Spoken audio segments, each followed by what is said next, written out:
Hi guys, welcome to FoodTube. My name's Tim Cialaton and today we're at my restaurant Padella in Borough Market.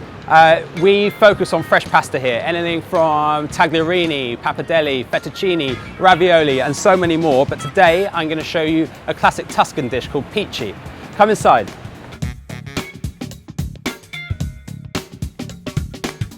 Today I'm going to be focusing on pici cacio e pepe. Pici is a hand-rolled eggless noodle from Tuscany. The cacio e pepe bit is basically just cheese and pepper, like a really extravagant mac and cheese. So to make the pici dough, it's strong bread flour, 425 grams, a pinch of salt, 200 mils of lukewarm water, and about 40 mils of olive oil.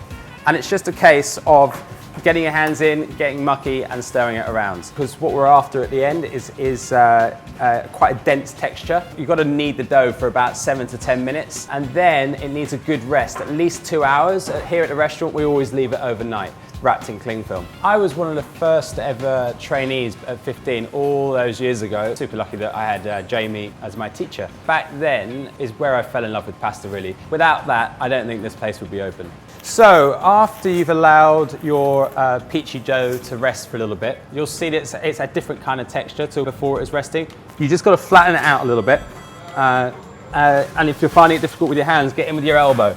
And then get a knife. So basically you want to cut them into these strips. To make your picis, which I keep calling wiggly worms, the key is to get a dry and clean surface. You don't want any flour, you don't want any other nasties hanging around because it doesn't roll properly. The whole point of this really is it's a really simple rustic dish. And to be honest, when I went on a pici tour around Tuscany, I was searching for the perfect pici. I probably went to about 12 or 15 places, and I gotta be honest, everywhere I went, they were adamant that their way was the right way, and each one was slightly different. So, do you know what? There's no set rules. Once you roll them into the wiggly worms, they just go into a tray of flour. It just means they don't stick to each other.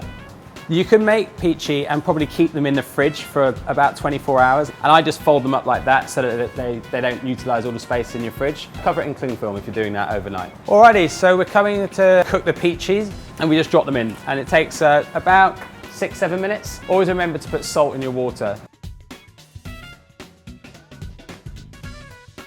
Get ahead with some of the ingredients in the pan while your pici is coming towards the end of its cooking time. Go a little bit of pasta water, a splash of lemon juice, just a tiny amount, a couple of knobs of butter,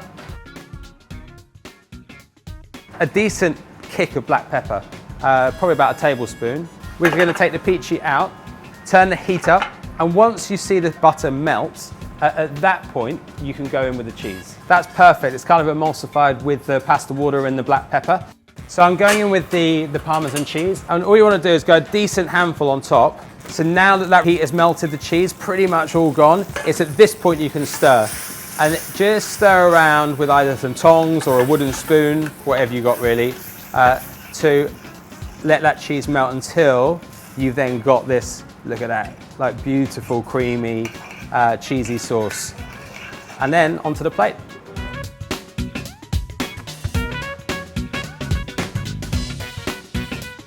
Okay, so here we are. Here's my version of pici cacio e pepe.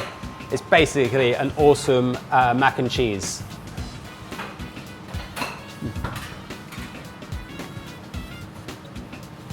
Oh man, that is so good. The zingy Parmesan with a little bit of that lemon juice, with a big smack around the face of black pepper.